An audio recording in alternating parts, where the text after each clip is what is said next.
Sorry about that. I let my emotions get the better of me. It's just that she and I are of an age, and we're neither of us one thing or another. I can't help but feel like she's my problem to solve. The capacity to experience such visions of the past had always seemed to me to be a most desirable talent, but I see now that it is as much a burden as a blessing.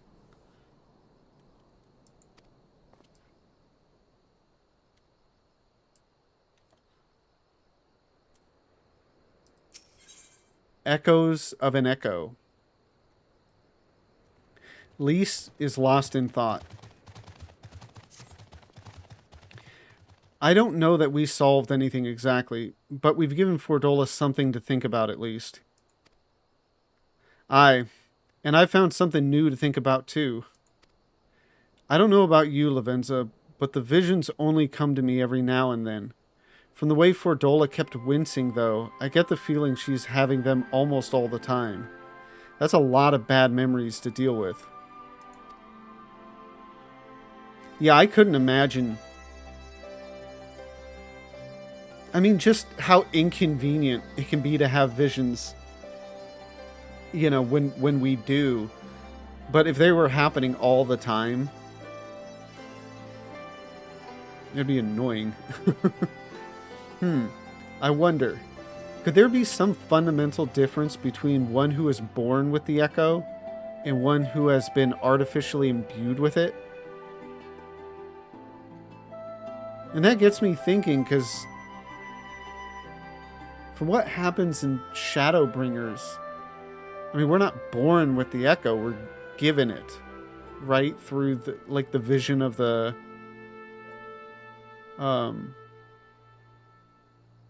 what did they call that? The meteor, it's just the meteor shower, or I don't remember if there was a specific term for it.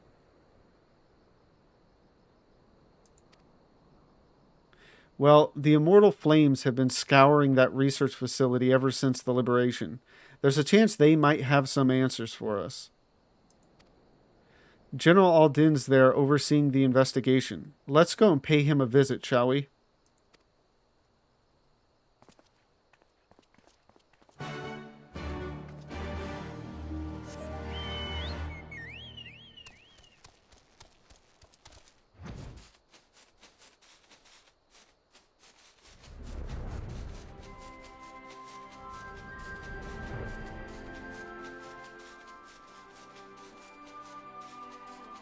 This is probably one of the more confusing places to navigate. Like, because I think of it as a city, but now that I think of it, it's not an instant city. So it's in the overworld or whatever, so you can fly in it. And obviously there's no Aethernets and all that.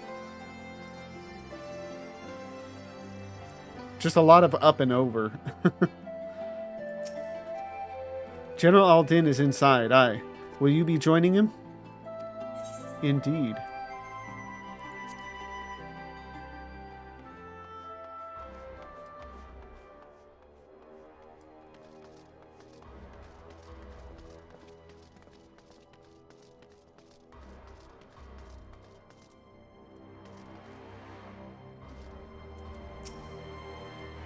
Come on, let's talk to Raubon. What news? You spoke with Fordola, I take it? Yes. As expected, she didn't say very much, but it wasn't a total waste of time. Ehrenwald noticed something odd about her. He thinks she might be having visions almost constantly, which is not how the Echo normally works. Have you found anything here which might explain why it's so different for her? We've been hard-pressed just to organize the research materials, let alone study them. To be frank, I'd welcome the Scion's expert assistance, if you have time to lend a hand.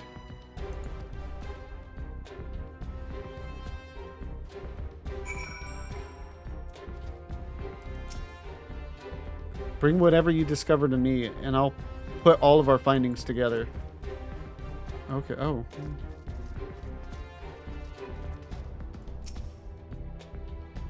So many bodies, every one of them a victim of these experiments. Few show any signs of external injury. From what we've been able to determine, they perished from forcible aether extraction. Such a miserable way to die. Huh. I couldn't even imagine like what that would feel like. Those bastards would fiddle with a man's very soul if it served their purpose. Nothing is sacred to them. Nothing.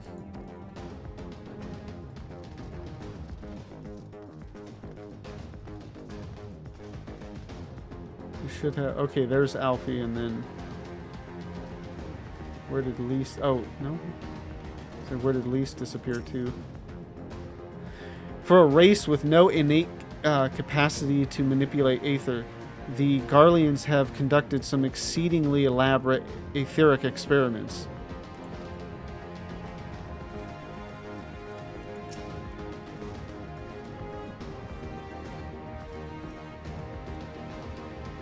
All the pods are designed to drain the aether of the occupant. Save that one right there.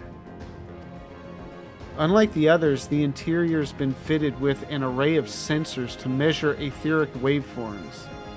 To what purpose, however, I couldn't tell you. Isn't that... And this is the one that Kral was in, right? So why was it different for her?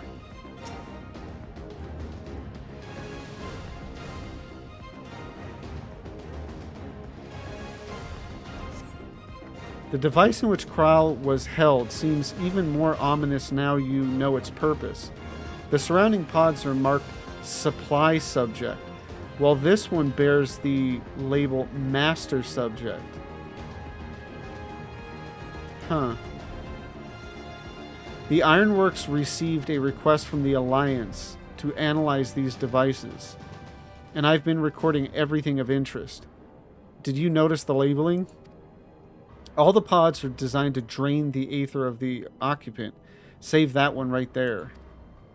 Unlike the others, the interior has been fitted with an array of sensors to measure etheric waveforms. To what purpose, however, I couldn't tell you.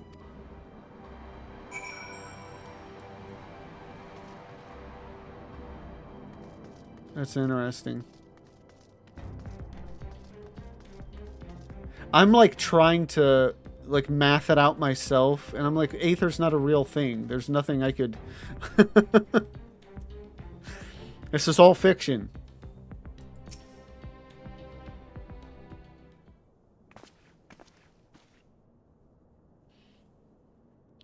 I know little and less of science, so any light you can shed on this facility's operations would be much appreciated. Lavenza, shall we start with you?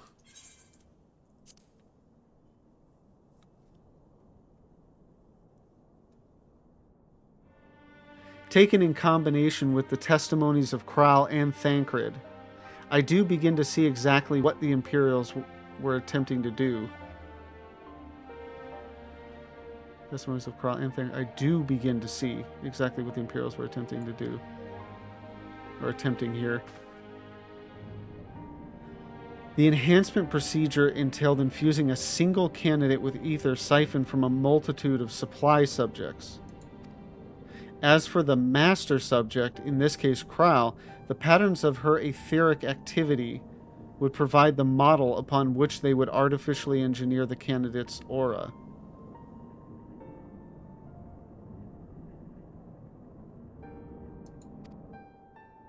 In other words, they were trying to recreate Kral's echo.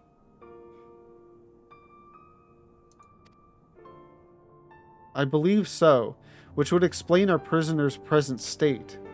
Kral is possessed of an unrivaled ability to hear the whispers of the soul, and it seems probable that the procedure engendered the same acute sensitivity in Fordola.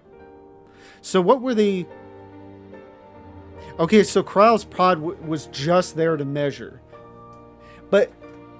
So all the other ones were siphoning, but they weren't going to Kral. They were just siphoning...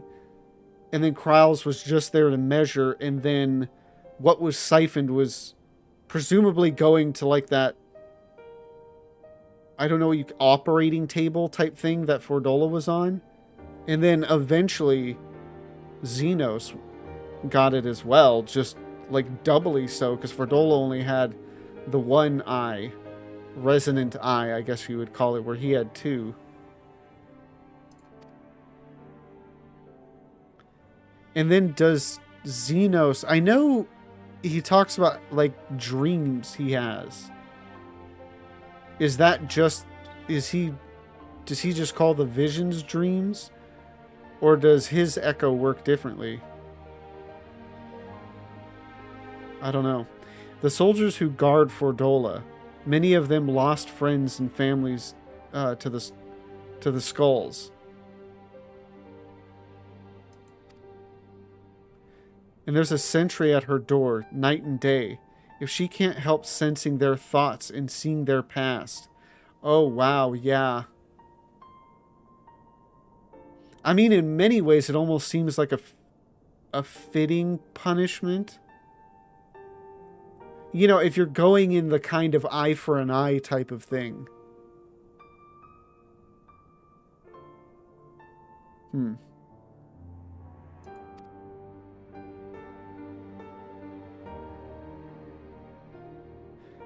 But you don't just see their past, you live it.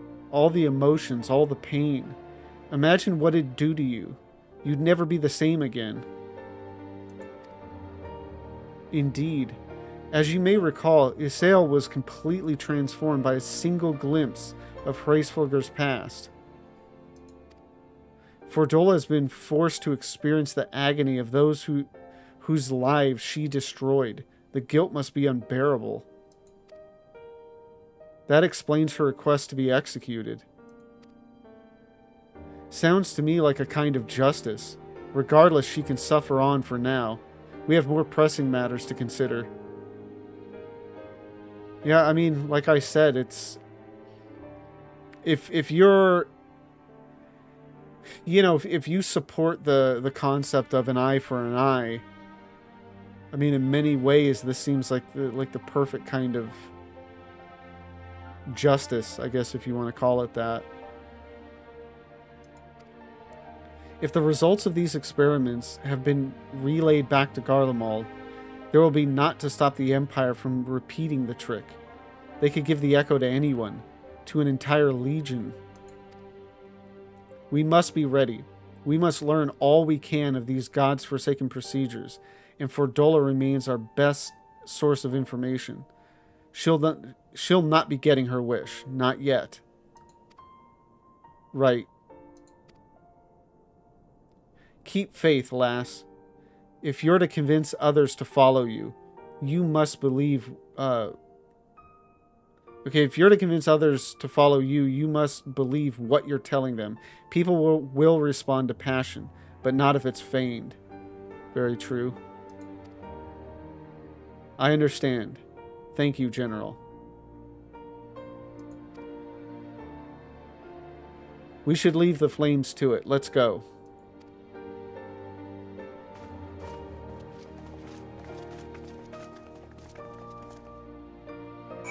Yeah, it's interesting. I'm just thinking, because I know something that comes up a lot is, you know, well, not a lot per se, but I've seen it come up several times when dealing with Fordola and her punishment or whatever. You know, and some people agree that, you know, she should die for what she's done. But again, given, like, I mean, is there any more fitting punishment or justice than for the perpetrator to experience the same pain that, well, I guess maybe not necessarily their victims felt, but, you know, their victims' friends and family. I don't know. It's just, it's interesting. It's, you know, just bringing up, I guess, a lot of, like, moral conundrums or whatever you want to call it.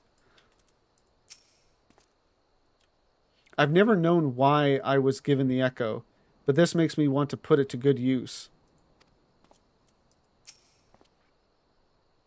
The forcible extraction of ether from a living subject is invariably fatal. How many died that Fordola might gain her new abilities?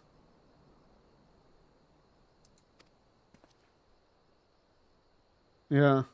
It's just thinking how much of that is her doing though. I mean, she was into it, but I mean she's not the one that came up with the whole process and everything. It's just a lot of guilty people, a lot of just yeah.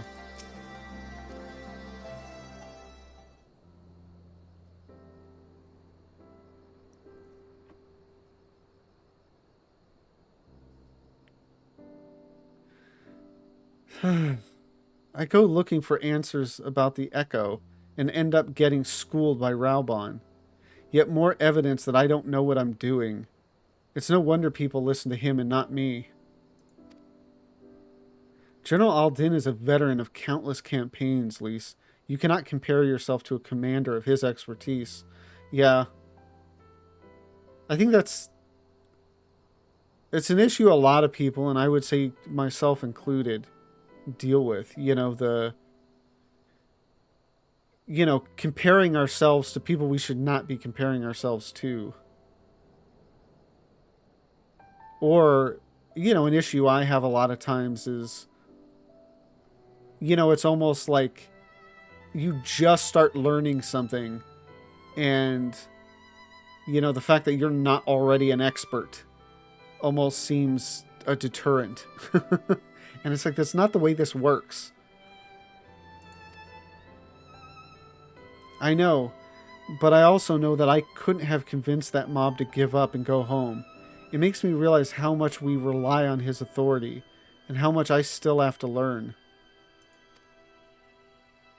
I wonder what he'll do when everything here is settled. I mean, it's his homeland.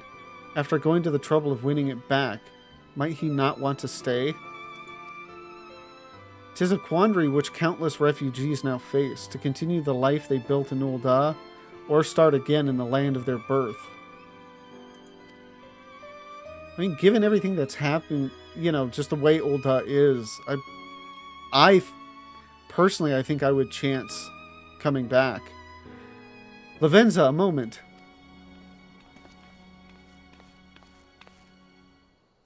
I am newly returned from Ul'dah with a message from the Sultana. Her Grace desires an audience with you. She understands that you have responsibilities here, but asks that you visit the palace at your earliest convenience.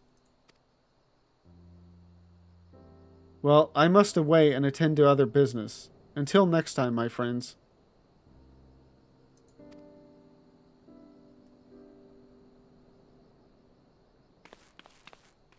I don't know why every time I see Pippin, I'm just like, I want to be friends with you.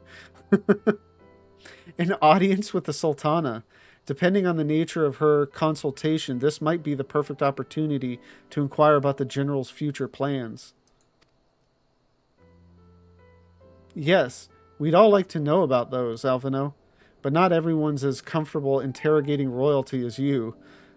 Take no notice of him, Lavenza.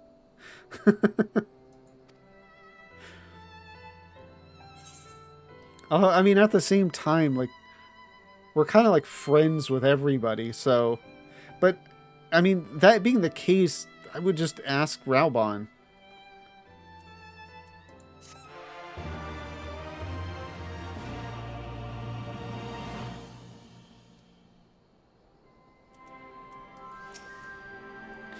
I know I could learn so much from Raubon if he decided to stay, but it's his choice, and I'm not about to try and persuade him. Ul'dah needs him too. In case you're wondering, I'm not planning on staying in Ala Mhigo. Too many bad memories, and besides, I like my new life. Yeah, I mean, that's true. Like, if you've managed to make a good life for yourself in Ul'dah, why change? I imagine there might be people that never really grew up in Ala Mhigo either that would choose to stay in Ul'dah. Again, if their life is good enough. And then some of those that may just be like, yeah, Ul'dah, I mean, or not Ul'dah, but Alamigo seems, it's something new, exciting. So I'll do that. A Sultana's strings. Alphinaud's thoughts appear to have turned from adventure to administration. Well, the question of how to put the Mad King's treasures to good use shows no sign of answering itself. Shall we be about it, Ehrenwald? I am at your beck and call. And I should be getting back to my own tasks. I'll organize a squad to head down into the ruins and then start preparing for the big meeting. Oh, send Nana my regards, Lavenza. And ours too, if you please. We shall see you on your return.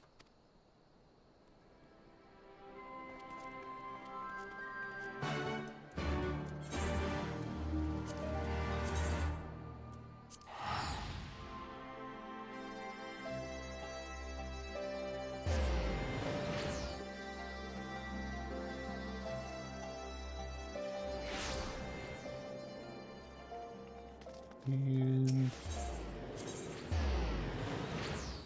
yeah.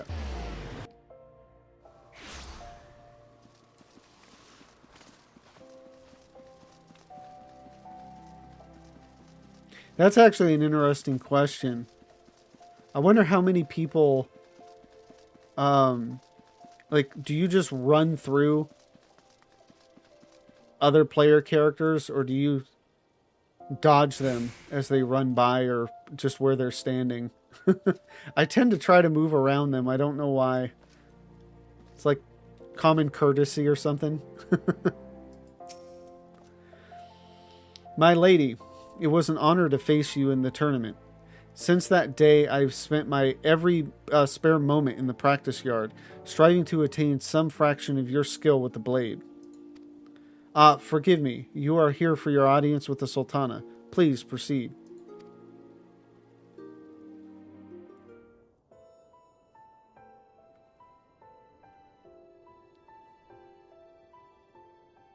I thank you for answering my summons in these most interesting times. You have been busy. Have we heard from her much since A Realm Reborn? She just sounds different. I mean, obviously she would be compared to her AAR voice, but... The liberation of Alamigo will have far-reaching consequences, and there is a matter upon which I would seek your counsel.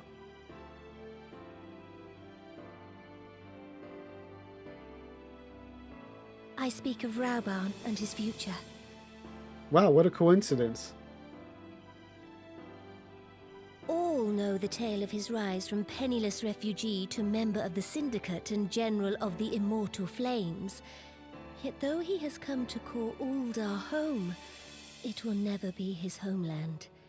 He is a son of Alamigo. She just sounds older now. And now that she is free, I thought it only a matter of time before he sought my leave to return to her. Indeed, I had resigned myself to his loss. Suffice it to say, I was greatly surprised to hear him speak so lightly of handing over the reins in Alamigo and retaking his place at my side. I will welcome him with open arms, of course. He is my most trusted advisor and my dearest friend. But I have known the man a long time, and beneath that steely gaze, I spied a flicker of doubt.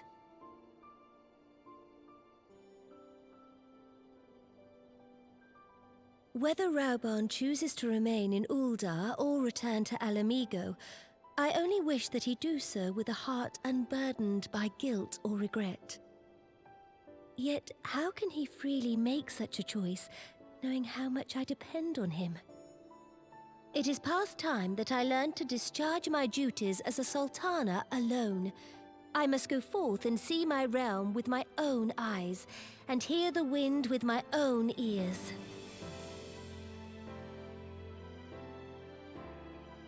Might I have your company for a brief adventure? Yeah. Wonderful. I mean, who doesn't want to spend time Allow with me a Nanamo? moment to change into something a touch less conspicuous, and I will join you outside. So many bad Lalas out there. You know. You can't help but notice and like the good ones.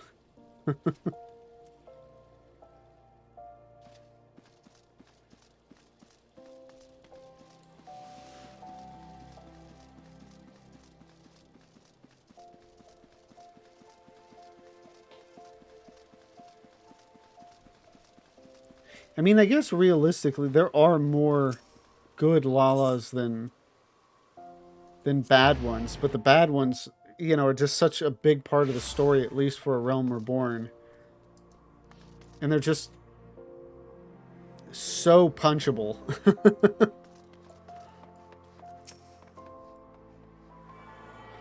Perchance you remember Lilira?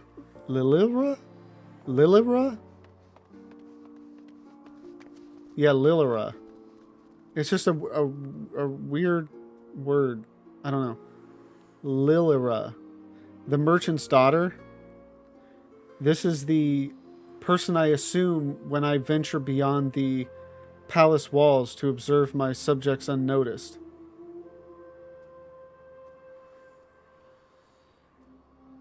Wasn't it like the first time we ran into her? She was like that? Ordinarily, Papashan would accompany, but for this particular outing, I need an advisor, not a minder. And that is why I requested your company. Over the course of my many adventures, you have met people from all walks of life in every corner of Eorzea, and I would make use of your worldly experience. Now, let us be on our way. Our first destination is Stone's Throw, just beyond the Gate of Nald. I've mentioned it time and time again, but I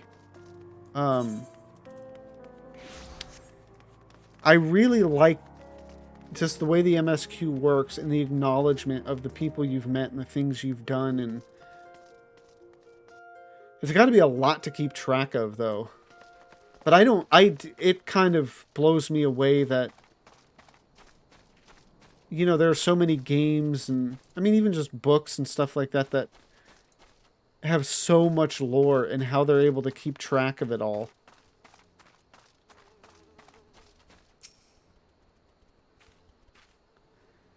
Look upon this procession of tattered tents. These refugees camp in squalor, at the mercy of the elements and Thanalin's predators both. The city's mighty walls offer safety, but the streets overflow with people as it is. And unless blessed by the hand of Nald himself, no refugee could ever hope to afford a dwelling in Ul'dah. 20 years have passed since the fall of Alamigo, and 5 since the calamity. Yet the plight of the poor has grown more desperate, not less. As Sultana, the blame falls upon me. You have done your best, Your Grace. Your hands have been tied, Your Grace. Yeah, I mean, that's... Yes, my authority is limited, and that is an obstacle I must work to overcome. Shall we press on? I would follow the road to the unholy air.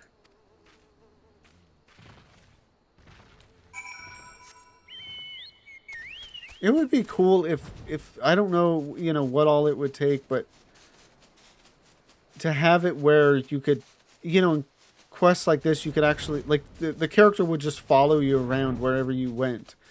And then, I guess it would be easy enough. They just follow you around. I mean, they've already got that quote-unquote tech for minions. And then, you know, for these specific ones, if you mount up on a multi-seater mount, they'll just automatically fill one of the empty seats. Would be cool.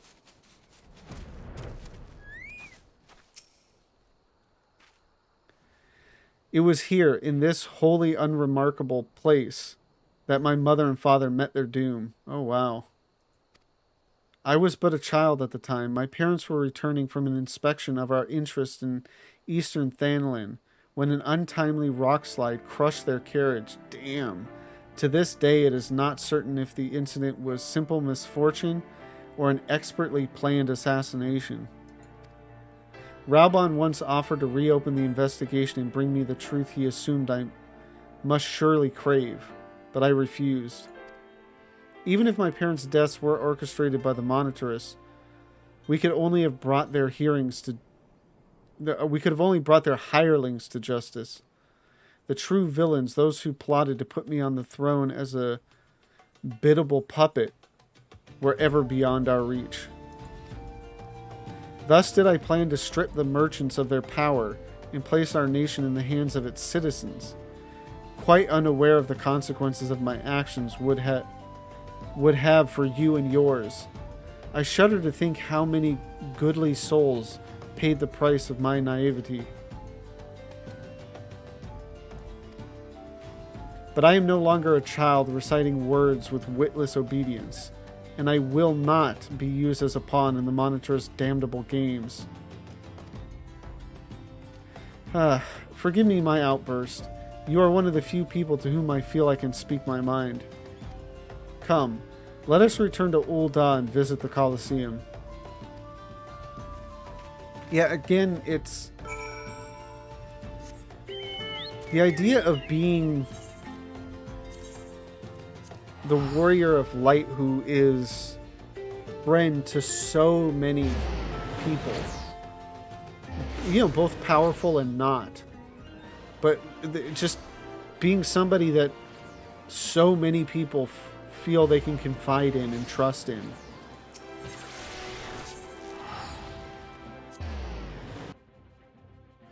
I mean, it's got to feel kind of nice. I mean, certainly a burden at times, but nice as well.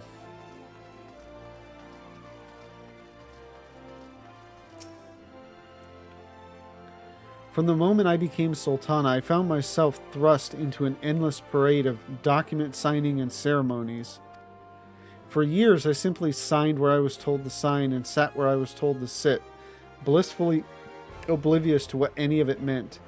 Yet one good thing did come from that ignominious chapter in my life, for it was during an official visit to the Colosseum that I first met Raubon. The match I had been invited to attend was not at all what I expected. They had pitted the Bull of Alamigo against some dozen or so rival gladiators. Blinkered though I was, I would not stand for so obvious an injustice, and demanded to see a fair fight, one man against another. And my royal wish was duly granted. It was not until later that I learned of the gambling ring which had arranged for Raubon to die on the sands that day. Regardless, my intervention meant that Raubon had but a single opponent to dispatch, which he duly did, and when he knelt before me to receive the winner's purse, he swore that he would one day offer me his blade in service. Surrounded as I was by liars and manipulators, I confess I dismissed it as a pleasant piece of theater. But as you know, Raubon is a man of his word. Though it took him another 5 years of fighting on the blood sands, he amassed a fortune so great as to buy not only his freedom, but a seat on the syndicate. And then I had my blade. God, I couldn't, it just, that's so long.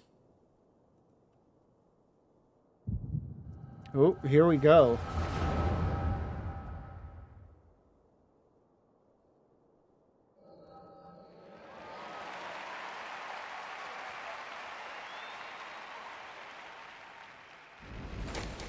Get to see his arm again.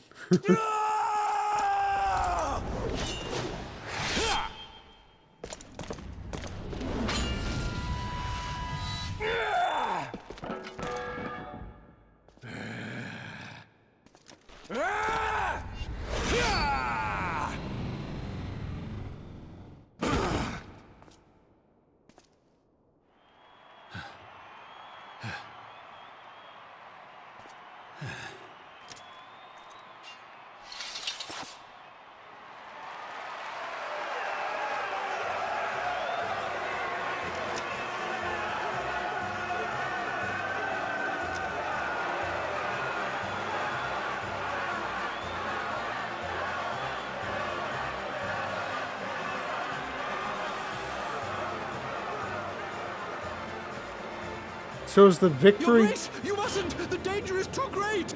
Please, Your Grace, come back! I beg of you! It seems you're the one who needs looking after, Master Sham. Oh! Raubon! Your Grace, Marsa-champ. I have kept the promise made. So you have, and in turn, so too shall I keep mine. With your winnings, you have become one of the 6 most wealthy souls in all Uldar, and so, as tradition dictates, Raubon Aldin, you have earned yourself a seat on the Syndicate. May your new station garner you still greater glories. I am honored, Your Grace, and vow to serve with every fiber of my being from this day till my last.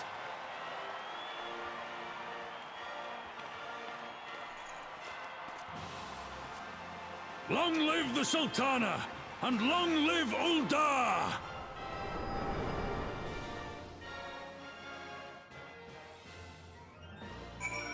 But yeah, I was just saying, I think this confirms that the Final Fantasy fanfare or victory music or the fan... I don't know which is which, because I think fanfare you get like level up or loot or something. But anyway, like one of those is like canon in the world. They actually play it. Words cannot well express what that man means to me. There are others who care deeply for my well-being, of course.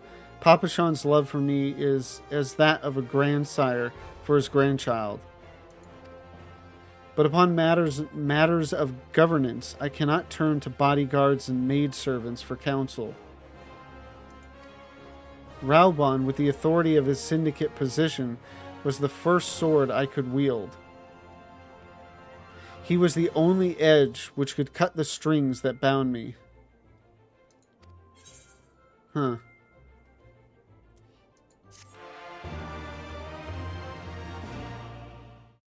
Thank you for watching this video. If you enjoyed it, please don't forget to like, comment, and subscribe. And if you want to join me live, the link to my Twitch is in the description down below. Thank you again for watching, and have a great one.